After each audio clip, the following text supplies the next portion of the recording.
district, and also how all of this is in alignment with our strategic plan. We'll also have a discussion and take a look at our final budget for the 22-23 academic year, forecasting over the next 5 years of our unrestricted general fund accounts and other various accounts. And then finally, we hope to be able to adopt the resolution on the emergency conditions recovery plan. So with that, I'd like to turn the presentation over to Vice Chancellor Torres, or excuse me, Executive Vice Chancellor Torres and Vice Chancellor Ornales for the presentation. Thank you.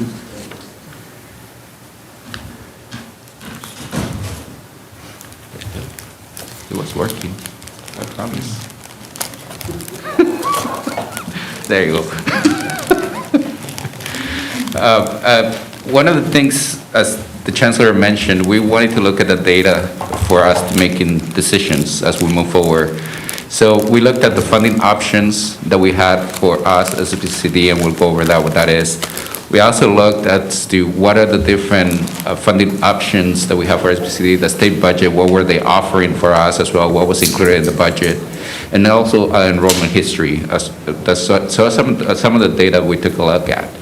As a reminder, I know we looked at this in the past, but just as a reminder for all of us more than anything, any community college district can get funded in one of three ways, as you can see on the screen. One of them is what we call the total computed revenue, which is based on the student center funding formula. The other one, the option number 2, is under emergency conditions allowance, and this is an annual thing. This is they offer it on an annual basis, and it varies on an annual basis as well. And then option 3 is the whole harmless, which it's set to expire in 24-25. We also took a look at the funding that was coming our way based on the state budget that was approved. And this is just a summary of what was included in the budget. There's $600 million base increase, which includes $200 million in basic allocation and $400 million increase in the rates of the student center funding formula. There was also $493 million in COLA, which is equivalent to 6.56%. There's also $650 million in one-time institutional block grant, which is funding related to COVID-19 emergency type of expenditures. There's $100 million in student success technology infrastructure, which includes $75 million for one-time security network upgrades and $25 million ongoing for data security and protection. We know there's a portion of it that's coming our way, very small portion, about $50,000, and the majority of it, we're still waiting for guidance on that. There's also $840.7 million in facilities maintenance and energy projects. We call it the deferred maintenance. That's coming our way, not for us, but as a state system, as a system. There's also $1.4 billion in housing funds, which includes $547 million in construction grants and $18 million in planning grants. I do want to mention that Valley and Crafton are part of those planning grants. We are receiving the maximum for each one of our colleges, $845,000 for each. So we'll be working on that as we move forward. There's also $100 million in retention and enrollment, and this has to do with strategies to re-enroll the students that we lost in the past couple of years. And finally, there's $172 million local district efforts and initiatives, and that includes the $50 million for KVCR, as we have mentioned in the past. The other thing that we looked at was our enrollment history. As you can see there, in 18-19, we were doing really well, 15,122 FTS. And then in 19-20, we actually had a slight increase, about a little bit over 1%. So we were really trending on the upwards before COVID hit in 19-20. And then COVID hit. And then we suffered the loss as many other districts, all the districts that run the state. So you'll see the enrollment significantly decreased from 15,474 to 13,569. And then again, from 2021 to 21-22, to 12,293. You also see there on the screen that one of the things that has helped us, as you see that line, the line graph in there, is the hold harmless. In 2021, even though we had 13,569 FTEs, we were funded for 14,619. That's based on the 3 different formulas that I mentioned to you in the beginning. And then in 21-22, we were funded even for a little bit higher, on 14,885. And this is based on the ECA. Like I mentioned to you in the beginning, out of those 3 options that we can get funded on, we always evaluate which option is going to give us the best, and we apply for that option. So as you can see, in 2021, we apply for the whole harmless. 21-22, we apply for the emergency condition allowance. So having said that, the data that we looked at, we started looking at our path moving forward. So what were the funding options that we were going to select? As I mentioned, we analyzed every single one of them. So what we're proposing to you and what we're thinking of opting is for option number 2, which is emergency conditions allowance. What this will do, it will provide an additional $5 million to our district, based on comparison to the calculations that are with the student center funding formula and hold harmless. Having said that, though, as I mentioned to you in the beginning, the emergency condition allowance is subject to change every year. And this year is not an exception. So this year, the State Chancellor's Office is putting 6 different criteria in order for us to participate in the emergency condition allowance. And as you can see there, is one of them is prepare and present an emergency condition recovery plan. They want a very high level, which I know you have received, and it's together with a resolution for today's action after this presentation. Number 2, incentivize and prioritize participation in professional developments to enhance quality online teaching and learning. Number 3, become a member of the California Virtual Campus Online Education Initiative, we call it the OEI, and have a signed master consortium agreement, and then implement the steps to become a whole college. I do want to mention one of the things here. We had this presentation as well, District Budget Advisory Committee, and one of the things that we had conversations in there was about the lack of time that we had for faculty participate in that agreement, the OEI agreement. So you'll see it in the future, in the future PowerPoint slides as well, but one of the things that Larry was able to do was he was able to go to the State Chancellor's Office and got an extension for us so that we can have the conversations with academics in it, specifically at Crafton. So that hopefully will help with having those conversations more than anything. Number 4, submit all the data due to the Chancellor's Office management. We don't have issues when it comes to that. Have no outstanding other reports due to the State Chancellor's Office. We don't have any issues with that.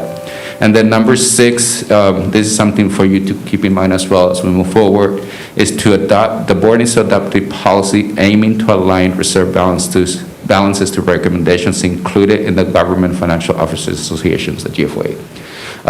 This shouldn't be anything new to you because you already give us board budget directives that are aligned with that. So the only difference is that we have to formalize it in the form of a board policy. But right now, you already give us those board directives, and we follow those board directives. So we're going to work on that. You'll see that in the next steps that we're going to follow. We also want to make sure that path moving forward is that we start looking at our enrollment. Enrollment is a high priority for our district. We want to make sure that we start increasing our FTEs, bringing back the students to the classroom, start reaching out to them, bringing them back. So you'll see in there that for this fiscal year 22-23, we have put together in collaboration with the campuses a 5.3% growth. And then in fiscal year 23-24, another 4%, and 24-25, 3%, and then a 1% thereafter. So those are the goals that we have put together as we move forward. Do you want questions to go Go at ahead. the end, or as No, you go ahead. I want to go back to something, just a question. You're On the chair, you conditions decide. for the emergency conditions.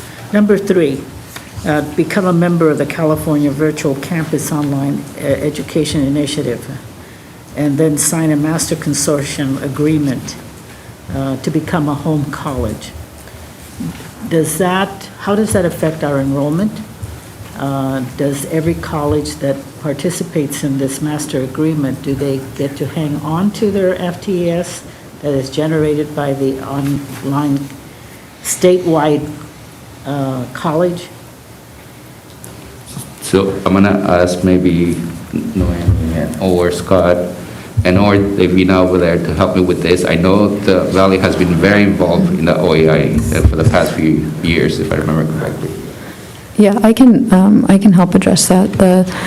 The OEI has been an initiative that is really looking at improving access and online education for the campuses and for all the colleges within our system. And it's an exchange system that would allow students to complete and earn their degree.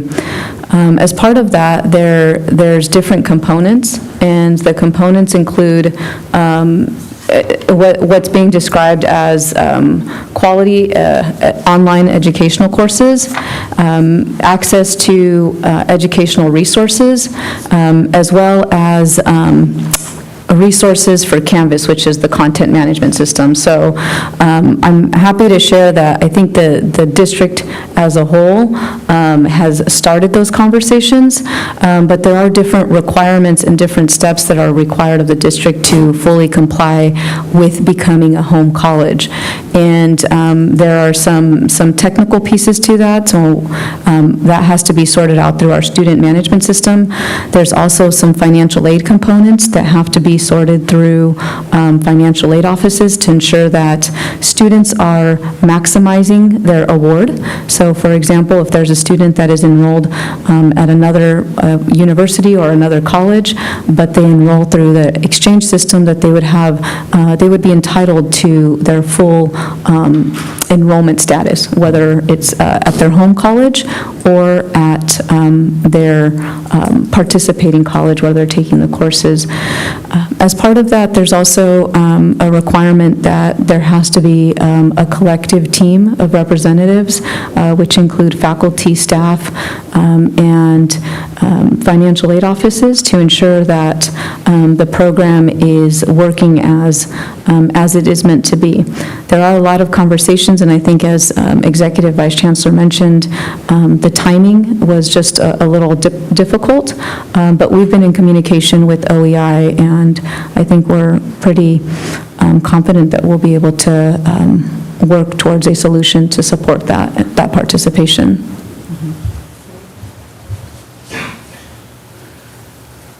Did you want to add to that?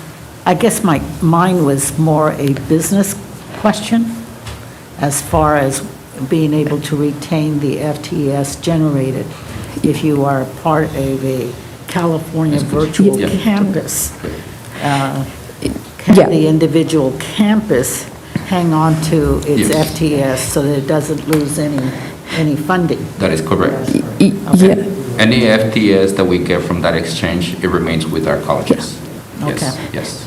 The other part is wonderful, the training and making sure the quality is fine. But mine was more a business question as to the retention of the funding, so that we don't lose funding by participating in this California-wide campus. Thank you. Yes, and just if I can add to that, I had a conversation earlier this week with OEI, and one of the comments that was shared with me was that San Bernardino Community College District has actually come up quite a bit in their searches. So as prospective students are looking in the exchange system, we're one of the top districts that are being looked at. And they shared, they don't know why, but they thought, you're close to the universities, your proximity, the different demographics that you're serving. So they were very optimistic in terms of potentially being a FTS generator to increase enrollment for that. So I was actually pretty excited to hear that. Thank you. I have a question. Oh. Yes, I think Trustee that Reyes. that's great. I've always believed that our college district is visionary. I like to know, for example, take advantage of the online educational initiative. Can we take advantage of the fact that we do have a TV and a station, that we can do some creative things so that we can capitalize on these opportunities, in your opinion?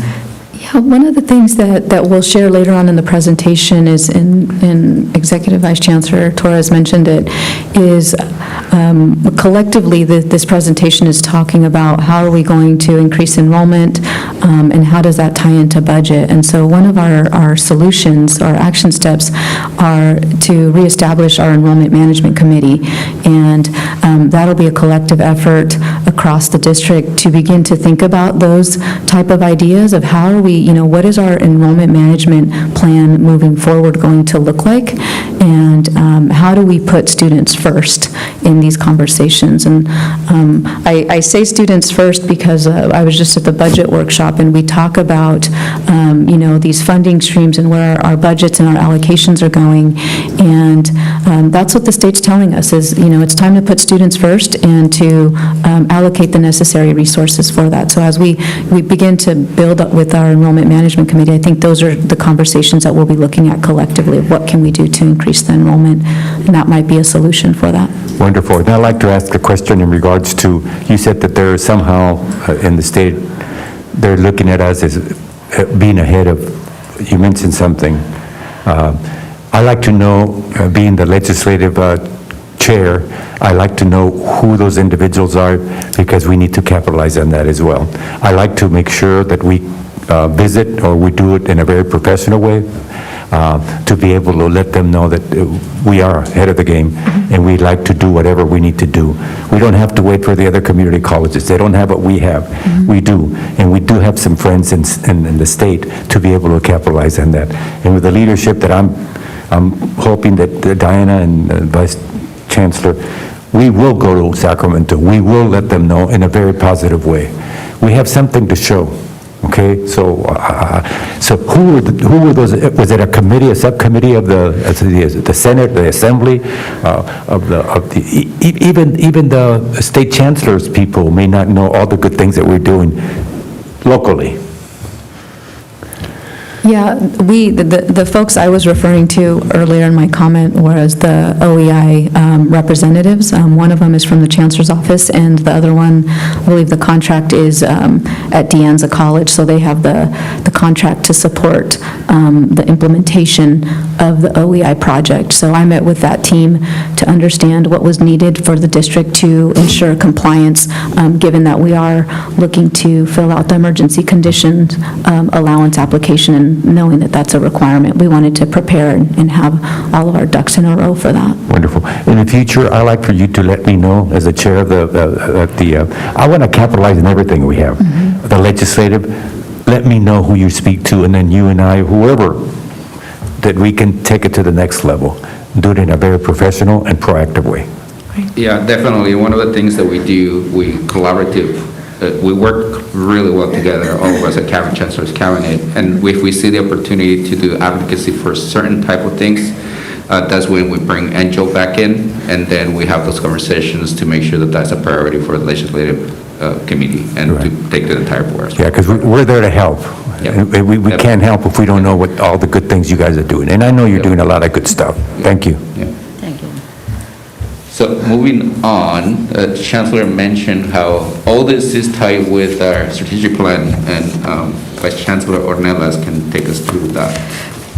Yeah, so as part of our goals, and I just want to say I'm actually really proud, as we were brainstorming to put this application together, it was really, it really felt good to know that we were already working towards that direction, and it made putting together the application a lot easier.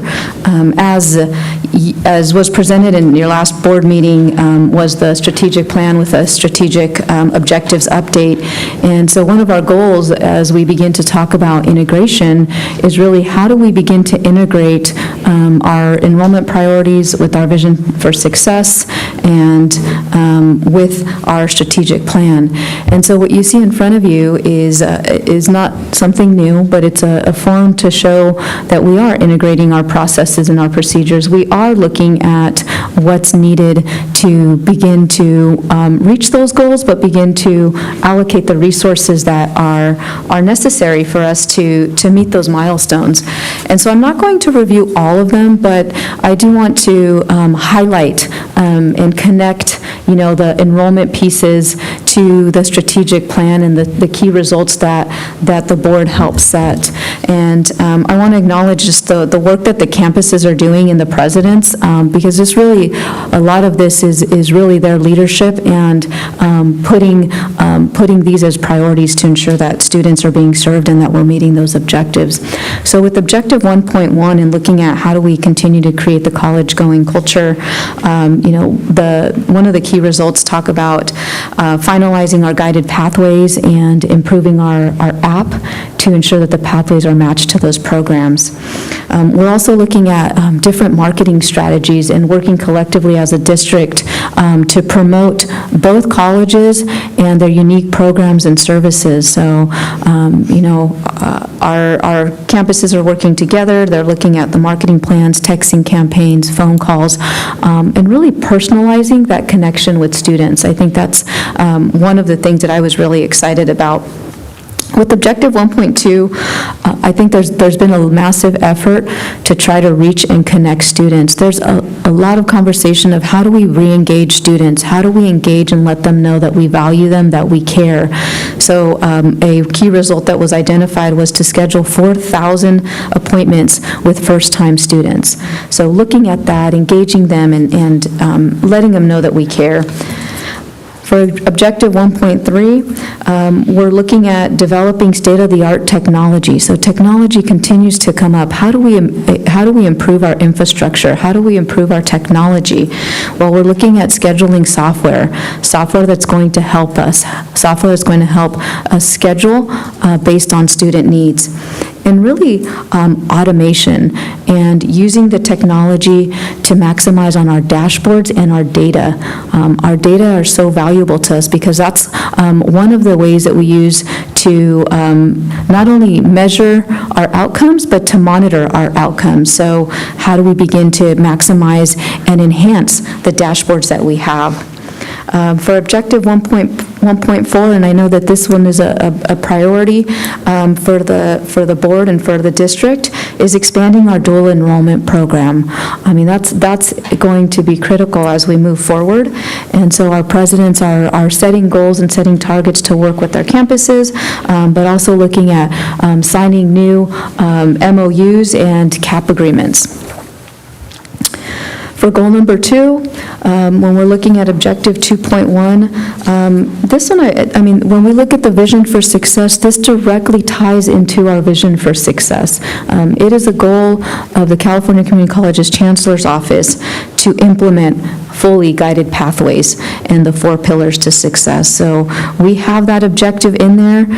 We're looking at developing educational plans and reestablishing our Enrollment Management Committee. So that Enrollment Management Committee will begin to help set those targets and set those goals and analyze, the data that needs to be analyzed for us to reach the FTS goals that were presented in the earlier slide.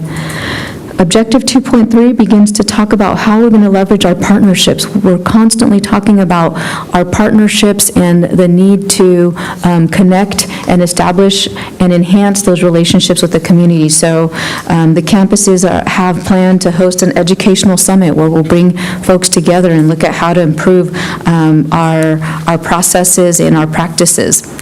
Goal number 3. is looking at how do we begin to be the leading higher educational institution with our partners. We're launching the College Corps program, where we're connecting not only our college students with the campuses and with employment, but we're directly connecting them with our businesses and our local industry, which I think that's going to help our students not only gain the work experience that they need, but it begins to once again bring those employers and those industries to the district and to the campus. And then increasing our marketing and community newsletters. We're beginning to set a footprint, but we still need to continue to share our story, whether it's locally within our service area, but I think even across the state and nationally. People need to know the great work that's happening here. So really working under Angel's leadership with campuses to align our marketing strategies and maximize on that. And then the last goal is to enhance our investments. So we know that we need to have state-of-the-art learning facilities for our students to come and take advantage of learning with the best equipment and the best technology to prepare them for employment or to transfer. So all of the construction projects, the applied technology, the public safety training center, all of those pieces that we're working towards to ensure that we're meeting those goals. And all of our goals, as I continue to the last one, all of our goals are really connected to enrollment. And by going through this, I know it's a little exhaustive, but it really is trying to draw those connections that every single goal is connected to enrollment and the resources that we provide. So the last objective, 4.4, how do we leverage our resources? By continuing the Books Plus program. That program has been amazing for students. It's been a life changer. How do we continue to enhance those opportunities for our students to be successful? And that directly ties in with the last key result, which was ensuring that our students are well informed on financial management. So building in opportunities for us to give our students that extra information and knowledge regarding financial management. So as you can see, that's our path moving forward. We included data, we looked at our enrollment, we created goals, and we also looked at the entire strategic plan to make sure that there was alignment between the budget and the strategic plan. This is something that you've been asking for, how can we create context into the budget and align it with strategic plan? This is the perfect alignment, in my opinion, of that happening, taking place. So what is the ultimate result now that we look at the data and we took a look at the strategic plan and enrollment strategies? Well, I'm not going to go into every single one of these numbers, and they're pretty small for you to see anyway. But I just want to point out that every single year, beginning this fiscal year 2023, is a balanced budget. But that includes, keep in mind, the enrollment goals that I mentioned before. We have to meet those goals. We have to take a great effort to make sure that we meet those goals, the 5%, the 4%, 3%, and the 1% thereafter. It includes the different strategies and actions that Vice Chancellor Ornella has just mentioned.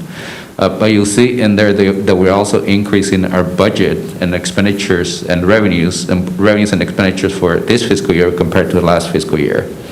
The majority of the increases you'll see are within the academic salaries, classified salaries, and benefits. Thanks to you, we were able to provide a salary increase to all of our employees, making sure that we kept our employees at the medium. That has been one of the goals that we've set ourselves for quite a while. So we continue to do that. We continue to remain very competitive and very aggressive when it comes to recruiting the best of the best. With the other increase that you'll see in there is another expense and services. We need to reopen our campuses, so the expenses from the previous years are not going to be the same. They're going to increase. So we need to make sure that we put those expenses in there to open their campuses more than anything. And then you'll see that every year, again, like I said, in 23-24, we have a balanced budget, surplus, very nominal surplus of $23,000. 24-25, you'll see there towards the bottom, a gain of $8,400. And then in 25-26, a gain of $500,000, and then 26-27, $3.7 million gain. So you see there towards the bottom, how we are using our fund balance, or how it's being replenished, the fund balance towards the bottom as well. So at the end of the last fiscal year, we had a $24.8 million, but we used about $4.1 million of that. And that was to pay the retro of the salary increases that you approved and different things that you have approved. So that left us with $20.7 million, which is equivalent to a little bit over 2 months. Then you see in this fiscal year, we're projecting that we're going to add $1.6 million for a total of $22.3 million, so 22.4, which is equivalent to 2 months and 7 days, I guess, if you want to call it 2.07 months. And so you see that in there that one of the things that we were looking at this, as we were looking at the emergency condition allowances, we have to meet the requirement that we have to have the 2 months in the general fund balance. So we are meeting that requirement of the fund balance. And then, and the most important thing, as you might recollect from the previous presentations, is that we avoid the fiscal cliff in 24-25. If you recollect, in 24-25, we had a tremendous loss in the past of millions of dollars. With these goals that we set aside, with the put together, with the strategy that we have in mind that are aligned with the strategic plan, we really feel that we're going to be successful. But there is a lot of work ahead of us, and we have to make sure that we meet those enrollment goals. I'm going to go pretty quick on all the other funds, but you see the unrestricted general fund is the same as that you saw. The restricted general fund, as you know, is pretty much categorical funds, categorical monies that comes that have specific purpose, and we have to use those monies for that. It's a break-even fund. The bond interest redemption, we don't manage that fund. The county manages that fund. Is for the repayment of the bond program that we have. Child development, again, categorical, is a break-even. Capital outlay, I'm glad to say that we are adding a little bit of an increase to the fund balance. One of the things that we did over the past few years, we wanted to address the deferred maintenance of the campuses and also the technology infrastructure that we had at district-wide. So we have been addressing that, and because of that, we've been reducing the fund balance in the capital outlay. Well, now we want to replenish that fund. We want to make sure that whenever we have the needs, we have the funds necessary to address those needs. Bond measure and measure M and measure CC, you see in there, that pretty much what it is expenditures to build the projects, some of the projects, including those that the Vice Chancellor Ornelas mentioned. Cafeteria is a break-even program. We only have one cafeteria, which is at Valley College. We have the investment properties, workers' comp insurance. You'll see there in workers' comp insurance. That one has a net decrease to the fund balance. As you know, Vice Chancellor Hannon has been working on cleaning all the cases, so that will continue to take place, and eventually that fund will be, the expenditures will be reduced at some point. Retiree benefits, associated students is a pass-through account, which is in a way hold the funds for the students more than anything. As well as student representation, student body center free. Again, those are the things that we hold the monies, but they have to be used for specific purposes. Financial aid, we're a pass-through. It's financial aid that we receive and that we give straight to the students as well, break even. The same with scholarship and loan. And then the OPIP trust is the other post-employment benefits that we have for employees that retire. So you see there that we have a net increase. We did an actuarial just this past year, and I am happy to inform you that we are fully funded again. Yay. There had been a time when we were not fully funded for a period of a few years, but now we're fully funded. So that's a great achievement for us. Parts Trust, you see in there, we projected some revenues and some withdrawals as well, as per your guidance as well. Student clubs and trusts, again, it's another pass-through. And then the last three, to me, they're a combination. They're all one fund. KVCR, FNX, and Inland Fishery Foundations, they're all for KVCR. But you see in there, it's a balanced budget. That's what we're proposing. And one of the things I do want to mention to you all, the KVCR, one of the things that is not included in here is the $15 million grant. So we need to revise the budget. we're going to do it within the next month or so, and we'll bring it back to you with a revised budget, whether it will include the $50 million. So what are our next steps? So today you have a board resolution along with the emergency conditions recovery plan in your packet. We are asking you to please approve that. It's for your consideration. It is part of our requirement for us to be an ECA participant, emergency condition allowance participant. We have to submit this to the State Chancellor's Office by September 1st. So that's one of the things that we're asking you to approve at tonight's meeting right after this as part of your action item. Again, by September 1st, we need to submit the emergency condition allowance with the plan, with the board-approved plan certification. In there you say submit master consortium agreement, OEI.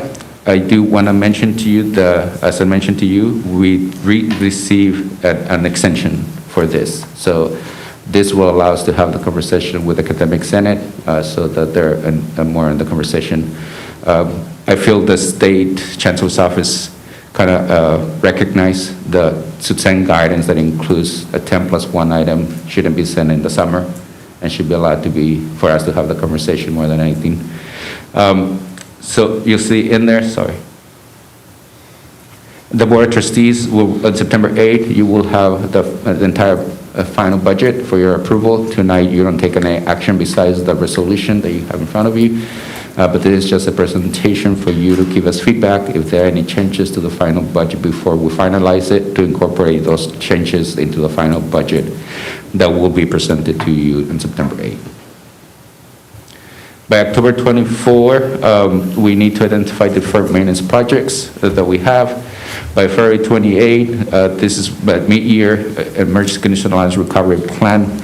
We need to give you another presentation sometime between now and February 28th about how we're doing with the recovery plan. And then we need to submit that to the State Chancellor's Office again. We are going to begin the process of modifying AP 6305, which has to do with the reserves. And this is, as I mentioned before, it shouldn't be anything new. We're going to take the language that you approved from the budget board directives, and we're going to propose that to go through the process with the collegiate consultation process, and then bring it back to you for a board approval at some point. By February 28th, again, submit the master consortium agreement to support the OEI. And ongoing is conduct student housing feasibility studies for both campuses. Again, I want to mention that we received $845,000 for each one of our colleges, so we'll work with both colleges on that. We're going to implement the enrollment strategies to make sure that we achieve those goals that we set for ourselves. We need to continue executing our KVCR Inspiring Possibility plans, and we need to continue giving you monthly updates through our chancellor. And that is all that I have. Any questions? Yes. Trustee Houston. Quick question. On the budget that has the KVCR, that's the balanced budget, that doesn't include any of the newest grant, does it include, as that 1.3 million that shows up there as other financing, is that a portion of the 4 million from? The previous $4 million Yes. grant that we received? Yes, it does. Is that reflected in that line? $1.3 million. The 1.3. That is correct. Thank you. It's a third of the Okay. $4 million. Yes. That was my first question. And then on the one with all the dates, I think it's slide 43. So by October 24, by February 28, do both of those, or those elements that are identified there, are those going to require board action? So we should be looking for those prior to that? Yes. You may have said that. It was Yes. like you were Yes, the yes. masks and talking fast. I Yes. just wanted to make sure. Yes, they do. So between now and February 28, we need to provide an update to you on how we're doing with the recovery plan. Okay. And then that would require board action, and we'll submit that to the State Chancellor's Office when that happens. Then AP 6305, what will happen is we'll have an internal committee where we'll submit the proposed changes of the AP, and then we'll take it to the process. It takes approximately 2 to 3 months. This one, I don't think it's going to take too long because everyone is used to that language, I will think. So we'll take it to the process, so you'll probably see it within the next 2 to 3 months. Okay. You'll see it first as a first read and then as a final read. Okay. And the October 24th is not going to require, It or is does it, not it's all, require board okay, approval, thank you. no. That's it, thank you. Any other questions? Or Well, I think, trustee Williams? So I'm just trying to understand, so, because you said something tonight, this is our Is your only mic meeting on? today. This is our only meeting today, right? That is correct. Okay, so the action item is this final budget. I just don't see the action item on here. Yeah, which one are we, There's, is this first page? it's item 3B, B as in boy. 3B, Uh-huh. So if you look at the very, very first page. the consideration to adopt the resolution? Okay. That is correct. But does that mean the final budget, or should it say the final budget in there somewhere? No, Okay. you're not approving the final budget. Oh, that's What what you're I thought approving you is said. us kind of, the application for us to be included in the emergency condition allowance. Got you. So even though, like, you're presenting the final budget, you mentioned that you were going to bring back a revision. So if you have changes, if you tell me right now, Jose, we want you to change this or this or this, we'll make the changes now, and we'll present, and what will you get on September 8th, we'll include those changes. Got you. But if you tell me you're okay with this, what we presented to you, then you will see exactly the same numbers at the September 8th. Understood. So trustee Houston was asking about the KVCR. Where do we show the endowment funds for KVCR? Where does that get reflected? I'm going to take you back a little bit.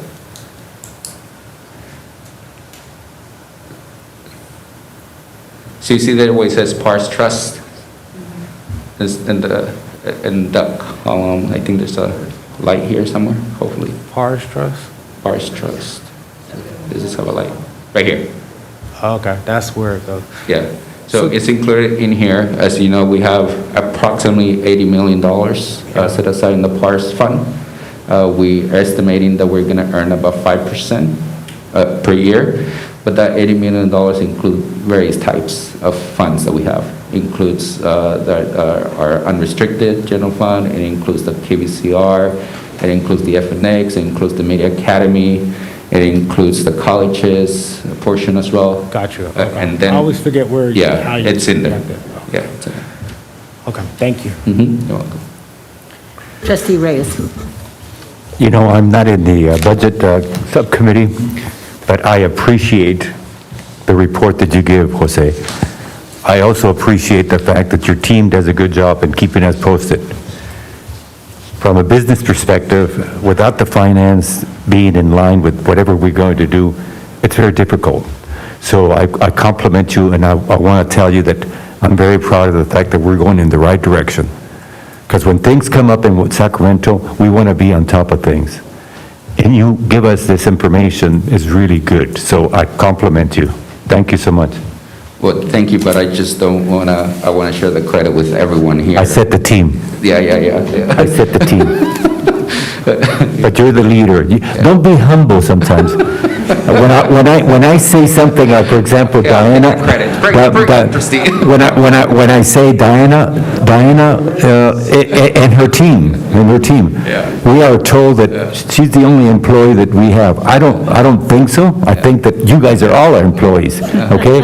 So when I say I compliment you, it's the team. We'll take it, trustee. Even the report that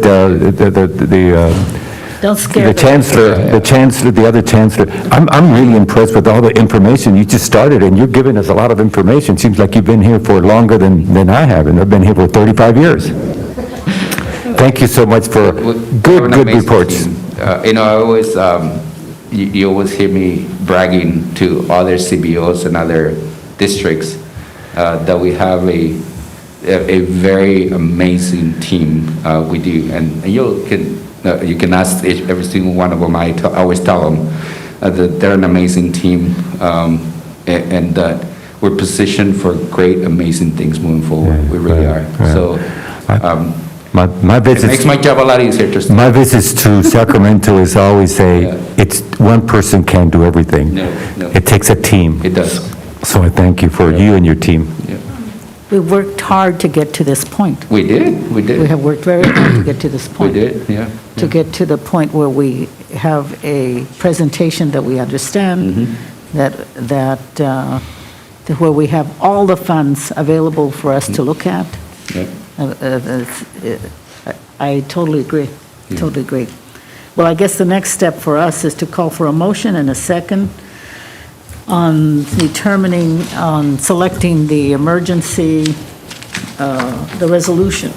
Resolution number 2022-08-26-FS01 regarding the 22-23 COVID-1 emergency conditions allowance. I move approval. I second. Okay? So is there any discussion? None. So let's take a roll call vote, and I hope I don't omit anyone. And if I do, well, you're two. No, I know. This is so nice. They gave me a little sheet so that I wouldn't forget any of you. So, student trustee Alexander. Aye, okay. Student trustee De La Rosa. Aye. Trustee Gonzalez. Okay. Trustee Houston. Aye. Trustee Longville. Aye. Trustee Reyes. Aye. Trustee Williams. Trustee Veracel. Aye. And I vote aye also. So we have concluded the business for this session. And at this time, I am going to ask you all, I'm going to adjourn the meeting and announce our next board meeting is September 8th at 4 o'clock in the San Bernardino Community College boardroom. Can I ask that, did we adjourn for Nick yet? Did we do that in any of our meetings, or you want to do that in the next one? Yeah. For Nick Zumbas? I think it'd be appropriate, to end in his honor at a regular board meeting so that more folks hear the recognition. Yes, all right. So the meeting is adjourned. That's it? Thank you.